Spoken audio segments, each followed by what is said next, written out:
Et bonjour à tous, c'est Germain de Webax. J'espère que vous avez la forme. On se retrouve, comme d'habitude, comme le veut la tradition, comme toujours, pour le tutoriel PrestaShop. Aujourd'hui au programme, qu'est-ce qu'on va voir? On va voir comment intégrer un filtre produit horizontal. Euh, donc vous savez, cette navigation filtre, navigation à facette. Bon, on va voir comment faire ça à l'horizontale. En fait, ce qu'il faut savoir, c'est que l'accès aux produits sur un site e-commerce, c'est un fondamental. Vous allez me dire, bah oui, on n'a qu'à naviguer par les catégories. Ce qui est vrai.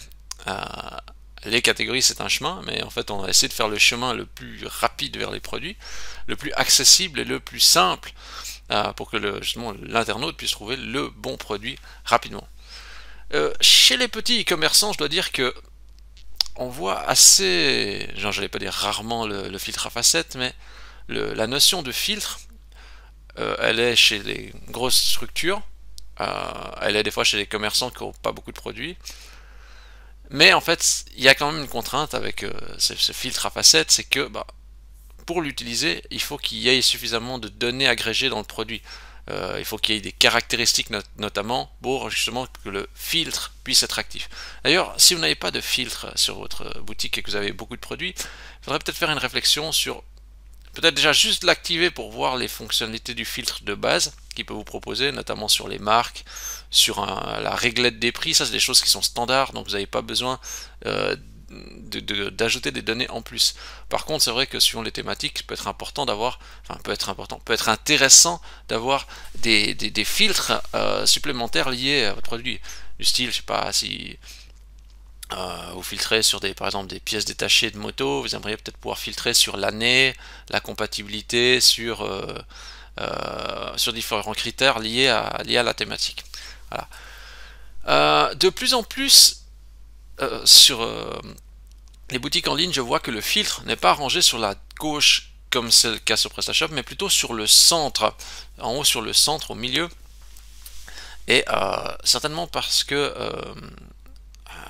justement, aussi sur mobile, tout est en principe au centre, on est monocolonne. Alors je me dis, je pense que sur ordinateur, beaucoup de sites ont décidé de mettre ça aussi au centre de la navigation. Euh, Ça soulève aussi des questions sur la notion des layouts de PrestaShop. Vous savez, dans PrestaShop, vous avez toujours dans les catégories la colonne de gauche, en tout cas sur le template de base. Ça se demandait si justement les colonnes ne vont pas disparaître au profit d'une seule colonne, un seul bloc comme ça, comme sur mobile. Sur mobile, on n'a pas des colonnes côte à côte, on n'a qu'un seul cylindre, on va dire, visuel, et donc du coup, tout doit tenir là-dedans. Euh, Concernant le filtre horizontal, donc si on veut le faire, des fois on doit changer de module, donc on doit prendre d'autres modules que le module natif pour justement avoir une position horizontale. C'est des fois d'autres modules qui permettent de, de proposer cette fonctionnalité, parce que le module de base ne le permet pas. Mais nous, ce qu'on va faire, c'est qu'on va essayer d'adapter le module de base pour faire ça, le filtre horizontal, sans trop mettre de code, et puis faire en sorte qu'on ait quelque chose qui fonctionne. Donc ce qui est intéressant, c'est justement avec le filtre par défaut, on peut arriver à faire ça sur le centre, au milieu de notre page. Je crois que tout est dit. C'est parti, on y va, go. Alors, qu'est-ce que je vais vous montrer d'abord? D'abord, je vais vous montrer le site de Zalando. Alors, on ne serait pas obligé de toujours prendre Zalando, hein. Faut qu'on arrête de prendre toujours cet exemple. Mais, s'il nous intéresse dans notre cas de figure. Ici, je suis dans les vêtements hommes, par exemple. Vous voyez, en fait, on a des listes déroulantes, etc. où on peut choisir. Donc, eux, ils ont mis un filtrage sur le centre, au milieu de notre page. Nous, dans notre PrestaShop, si je fais pareil, nous, on a ça sur le côté. Alors, si bien sûr c'est discutable, on peut très bien dire ça va très bien comme ça, et on est content. Mais on pourrait se dire, on voit ici en fait qu'eux, ils ont quand même une colonne à gauche. Ils auraient pu mettre ça là, hein. Ils auraient pu mettre aussi le filtre ici. Mais apparemment, ils l'ont pas fait. J'allais dire certainement qu'il y a une raison. Si Zalando l'a fait ainsi, certainement que c'est mieux. Enfin, certainement que c'est mieux. C'est toujours discutable, mais je pense que avoir une colonne à gauche, pas sûr que c'est indispensable. Mais ça, c'est ma position, hein. Bien sûr, après, on peut discuter, il faudrait faire des mesures et des analyses, etc. Mais je pars du principe qu'en fait, je l'explique pourquoi je dis ça sur la notion des colonnes. Si je me dis, aujourd'hui, on doit raisonner un peu mobile first, donc le mobile, il est prioritaire. Et en fait, la difficulté qu'on peut avoir, c'est que quand on est sur un mobile, on n'a qu'une colonne. Donc, si on se retrouve avec les deux colonnes, c'est où est-ce qu'on va ranger les informations, quoi. Où est-ce qu'on va ranger euh, les informations de la colonne de gauche. Et des fois, la colonne de gauche sur le mobile, c'est une catastrophe parce que ça fait une liste à rallonge. Si vous avez encore d'autres éléments de la colonne, ça casse l'ergonomie vraiment sur le mobile. Bon, alors qu'est-ce qu'on va faire ici déjà? Nous, on va dire, regardez, on va dire ok. Déjà, on va laisser pour notre tutoriel. On va se séparer de la colonne de gauche, mais on va quand même la garder, on va en avoir besoin. On va déjà épurer la colonne de gauche. Ça veut dire que la navigation du style ici par catégorie, ça on va enlever. Donc je vais déjà désactiver ça. J'ai besoin d'une colonne qui soit plus ou moins neutre. Donc je recherche catégorie, il y a les liens par les catégories. Ok, bah je vais désactiver. Vous pouvez aussi désinstaller directement. Je vais faire désactiver. Voilà, là j'ai plus que ça là-dedans. Je pourrais changer le format du layout directement dans PrestaShop, mais ça va me causer des problèmes différents problèmes techniques. Initialement, ce que j'avais fait, c'est que j'avais pris ça et j'avais décidé de greffer sur le point d'accroche top et donc sur le point d'accroche haut et voilà. J'avais enlevé la colonne sur la partie catégorie, donc via la partie parce que vous pouvez changer en fait sur l'apparence, thème et logo. Vous pouvez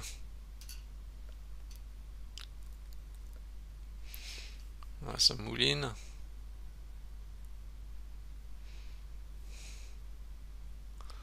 Ah bah oui, c'est le matin, il doit, il doit faire sa réflexion là. Il doit s'initialiser. C'est dur le matin.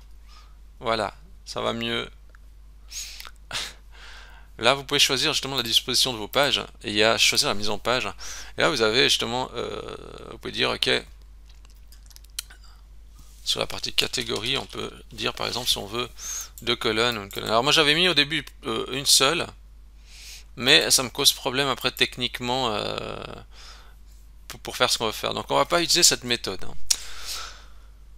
Donc nous, ce qu'on va faire, maintenant, c'est qu'on va se dire, ok, pour faire comme Zalando, eux, ils ont des listes déroulantes. Donc nous, il faut qu'on fasse pareil. Là, on a sous la forme de checkbox, ça va pas trop pour ce qu'on veut faire. Alors on va aller dans gestionnaire de modules. On va rechercher là-dedans le filtre. Voilà, on va le configurer. Vraiment, si vous n'utilisez pas la navigation à facettes, je pense qu'il y a quand même moyen de s'intéresser à ça. Parce que ça peut vraiment améliorer l'expérience du client. Mais il faut qu'il y ait justement, vous voyez, là, il y a des filtres sur... vous voyez, les caractéristiques, par exemple, si vous avez la composition des produits, bah, vous pourriez avoir n'importe quoi, hein. Là, on a propriété, bon, on a les marques, ça c'est les plus standards. Bon, le poids, le fil, les prix, bon, bah, ça c'est des trucs, voilà. Mais si vous mettez justement des valeurs personnalisées dans les caractéristiques, ça peut vraiment être puissant pour vos clients, en fait, au niveau de l'intention de recherche. Ça peut être vraiment pratique après pour trouver le bon produit. Donc moi j'ai mis tout en mode liste déroulante, j'enregistre. Voilà. Voilà. Donc ça c'est déjà bien, je me rapproche de ça en fait.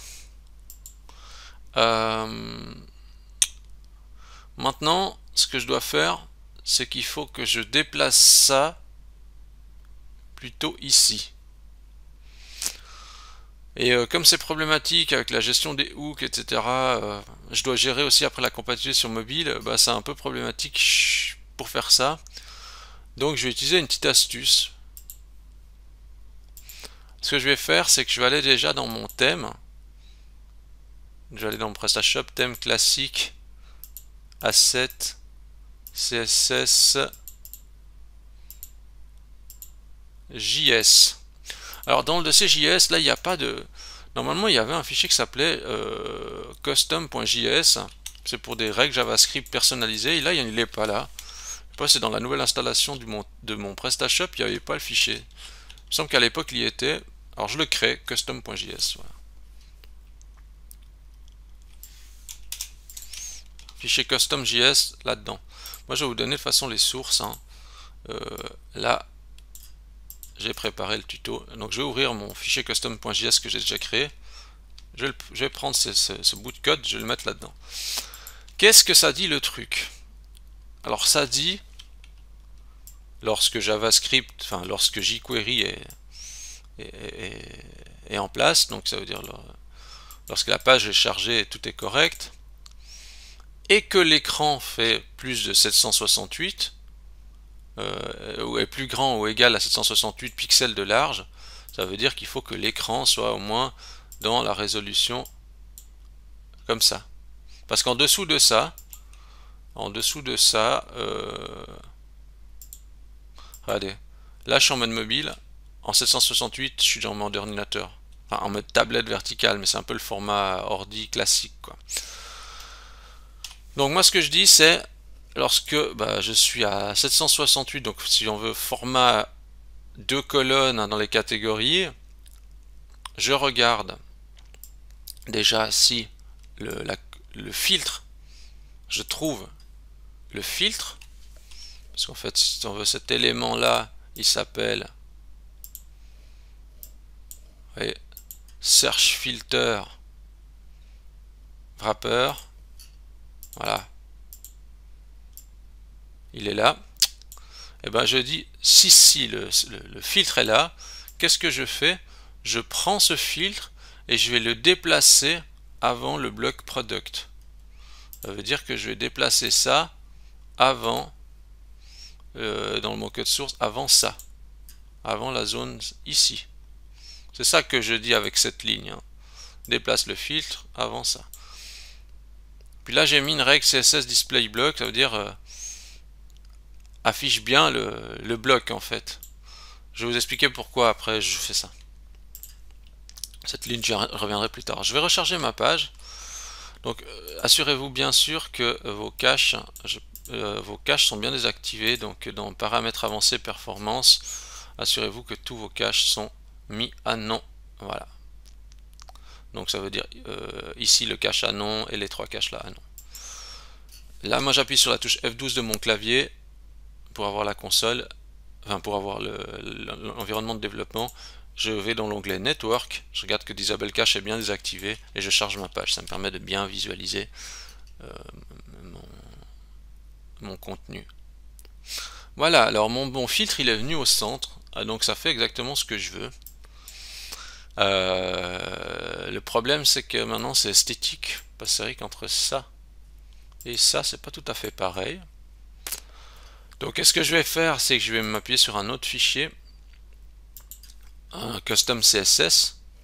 Alors nous ici, je sais pas pourquoi, mais dans thème classique asset CSS, normalement on avait là-dedans un fichier custom.css initialement quand on a installé le PrestaShop. Là il n'y est pas. Alors je le crée, hein.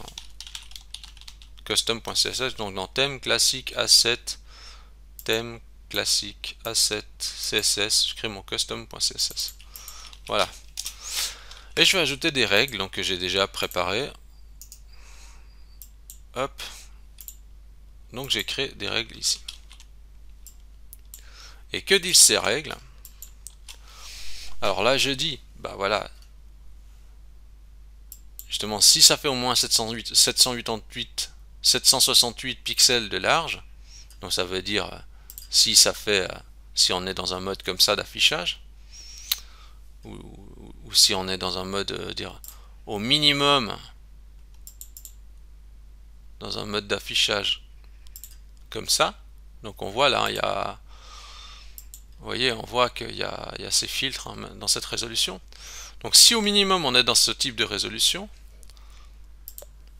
alors première chose que je fais, c'est que je masse la colonne de gauche.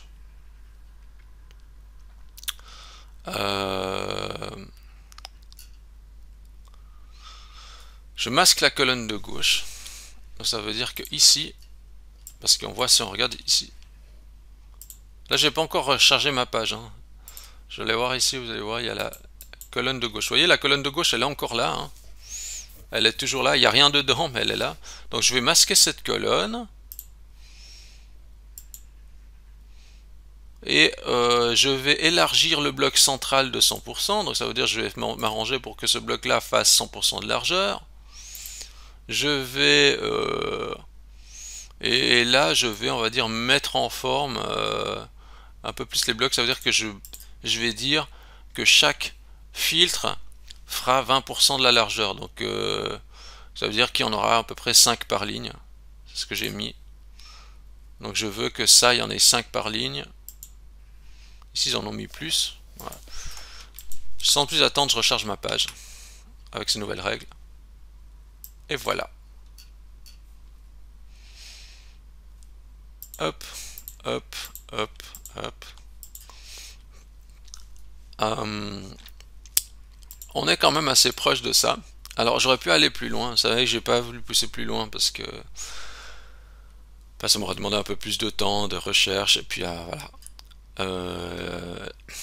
L'étape supérieure en fait aurait été en fait de remplacer la mention aucun filtre là-dedans par en fait ici par exemple on aurait mis à la place catégorie, voilà, et puis ça on aurait shooté, boum, voyez.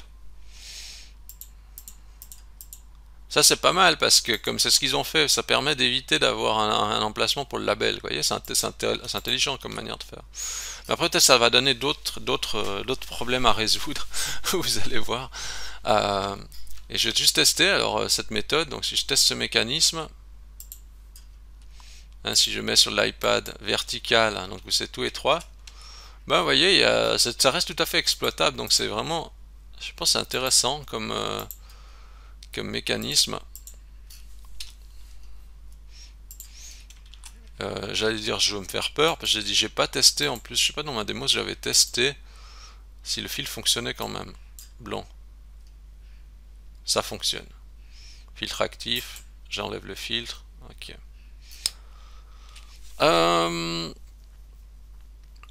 Ok.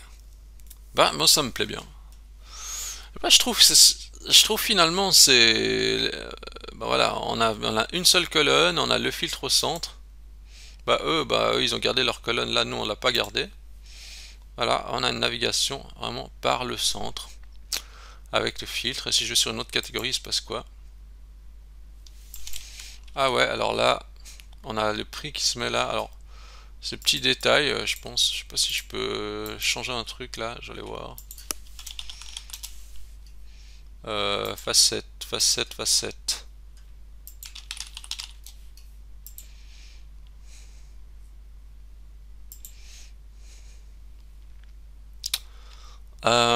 Filtre par prix, il est où? Est-ce que je peux le déplacer? Ah, mais c'est génial. Je déplace le filtre. Voilà, comme ça le prix il est toujours à la fin. J'aime mieux avoir j'allais dire ce fil différent tout au bout. Et moi je trouve ça pas mal pour dire qu'est-ce qu'on peut faire avec finalement assez peu de code. Et oui, ici pourtant il y a beaucoup de fils. 1, 2, 3, 4, 5, 6, 7. Je veux dire, comment ça se fait qu'il y a les 7 qui apparaissent sur une ligne alors que j'ai mis une largeur à 20%? C'est peut-être parce que j'ai mis un flex. Et un flex, c'est peut-être parce que j'ai fait ça avec mon flex là. S'il n'y avait pas le flex, bon, je vais pas toucher toutes mes règles pour l'instant. Ah ouais, c'est mon flex qui est... Ah oui, il est intelligent cet attribut. Ah ouais, c'est quand même vachement bien. C'est vrai que ça fait pas très longtemps que j'utilise flex. Mais en fait, cet attribut flex CSS permet vraiment de faire des trucs de positionnement, mais tellement pratique. Il résout plein de problèmes. Tout seul, comme un grand. Ouais, c'est cool, hein. J'aime bien, j'aime bien. On dirait que flex prend le dessus lorsque il y a un dépassement de la largeur. Vous voyez là, ça a l'air de faire 20% de largeur, puis je pense que quand ça dépasse ça, c'est flex qui prend le relais pour faire l'ajustement. Je trouve bien. Je sais pas ce que vous pensez, hein. Moi je trouve ça plutôt cool, hein. J'aime bien. Qu'est-ce que je voulais vous dire d'autre?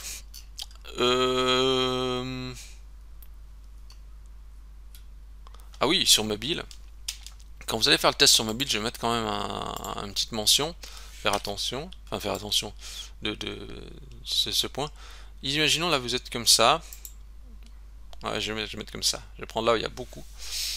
Si je me mets sur mobile, donc j'appuie sur la touche F12 de mon clavier, ah bah là ça dépasse sur iPad. Il y a peut-être trop d'éléments, il n'arrive pas à tout mettre. Ouais, il y a des questions à se poser peut-être là. Donc peut-être qu'il faudrait limiter peut-être les filtres à 5 filtres pour pas en avoir trop non plus. Ou peut-être enlever cet attribut là, flex. Bon, là c'est quand même moins bon. Il y a peut-être quelques petits ajustements à faire, ou de se dire on se limite à 1, 2, 3, 4, 5 fils pour commencer, ce qui serait peut-être déjà suffisant.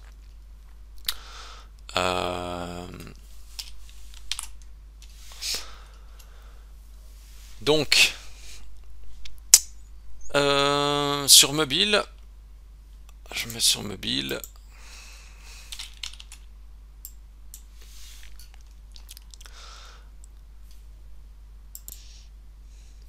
Je reprends ce que j'étais en train de dire, parce que, vous savez, il y avait ce problème du retour là sur l'iPad. Pourquoi ça fait ça? Alors je t'ai regardé plus loin. Et regardez, en fait, il y a un truc qui dit... Moi j'avais le mode, je pense, comme ça, et il y a le flex wrap qui fait revenir tout seul. Cet attribut est juste génial, hein. Ah, là il fait... Ah, là il fait comme ça. Intéressant. Très intéressant. J'ai l'impression que ce mode flex wrap, il est encore mieux. Je vais laisser comme ça. Si vous voulez avoir un résultat différent, vous enlevez ça, le flex wrap. J'essaie de me changer là, je vais mettre largeur 10%, voir qu'est-ce que ça fait. Ouais, c'est un peu étroit, 10%. Comme ça, vous voyez aussi ce que je touche, hein, dans les options, hein. Alors ouais, alors là, pourquoi c'est un mauvais choix de mettre genre 15%? Parce qu'il faut diviser la largeur par le nombre d'éléments. Il faut que le nombre 100 soit divisible par... Attention, je me lance dans un calcul, ça fait peur. Il faut que le nombre de 100 soit divisible par le nombre d'éléments sur la ligne et que ça fasse un entier. Genre 100 divisé par 20, ça fait 5 éléments. 100 divisé par 6, bah ça fait rien, quoi. Ouais, ça fait pas un nombre rond, quoi. C'est ça le problème. Il faut que ça soit un nombre rond. Un chiffre rond. Voilà. Non, non, non, faut pas me demander des trucs des maths. Ça n'a jamais été ma bosse des maths. Moi, je suis plus à bidouiller les maths, quoi. Éventuellement à copier sur le voisin pour trouver le résultat, quoi. Ok, je crois que là, ce qui me plaît, c'est de le laisser à 20%. Ouais, ça me plaît pas mal. Ça me plaît pas mal. Ouais, il va falloir voir. Je pense que c'est pas mal, 20%. Ok, alors maintenant, quand je me mets sur mobile, là, hop, mobile. Si je clique sur filtrer, ça ne marche pas. En fait, il faut juste que je recharge ma page. Parce qu'en fait, maintenant si je reclique, ouais, ça fonctionne. Et tout est normal. Alors pourquoi ça ne marche pas? Parce que si vous faites juste comme ça de redimensionner avec le navigateur sans recharger la page, ce qui se passe, c'est qu'il y a, vous voyez cette règle qu'on a mis ici, qui dit, voilà. D'ailleurs, pourquoi il y a un espace là? Hop. Je vais modifier aussi dans le fichier source alors. Ah, c'est horrible de venir comme ça. Alors, ce qui se passe, c'est que quand on redimensionne la fenêtre, ce comportement ne s'est pas rechargé. Donc ça veut dire que il avait déjà, quand on a fait comme ça, quand on a redimensionné comme ça, il avait déjà déplacé la colonne de gauche au centre. Donc du coup, quand on était en mode mobile, la colonne de gauche avait déjà été déplacée, donc du coup ça causait problème sur mobile. Donc c'est pour ça que sur mobile, on ne fait pas cette opération. Sur les résolutions plus larges, on ne déplace pas la colonne de gauche, parce qu'après, le bouton du filtre ici, bah il marche plus. Mais ça veut dire que dans votre cas, ça va toujours fonctionner, hein. C'est juste que si vous mettez en mode mobile, il faut juste recharger un coup la page pour que justement ce JavaScript ne s'exécute pas, quoi. Si la page est déjà chargée, puisque le JavaScript est déjà exécuté, vous faites juste de redimensionner comme ça, eh ben, le comportement ne se recharge pas, donc la colonne est déjà déplacée au centre, donc sur mobile ça ne fonctionne pas. Juste refaire un chargement. Pour vos clients, ça ne causera pas de problème, donc ça va fonctionner. Là, c'est juste pour la zone de test. Voilà. Bah, je voulais vous partager ça, j'ai trouvé ça plutôt marrant. Ce que j'ai aimé, c'est qu'on a pu trouver une solution pour faire un peu comme les gros, et en fait, c'est qu'avec quelques bouts de ligne de code, regardez là, 9 lignes de code, allez, en même pas 30 lignes de code, on a fait un Zalando, quoi. Un filtre à la Zalando, presque. Si vous avez aimé cette vidéo, vous pouvez liker la vidéo, vous pouvez vous abonner à la chaîne YouTube, vous pouvez donner 5 étoiles à Webax dans Google, ça me fait toujours très plaisir de voir des notations. Donc merci à tous. Et sur ce, je vous dis bonne optimisation à tous, bonne inspiration et à la semaine prochaine.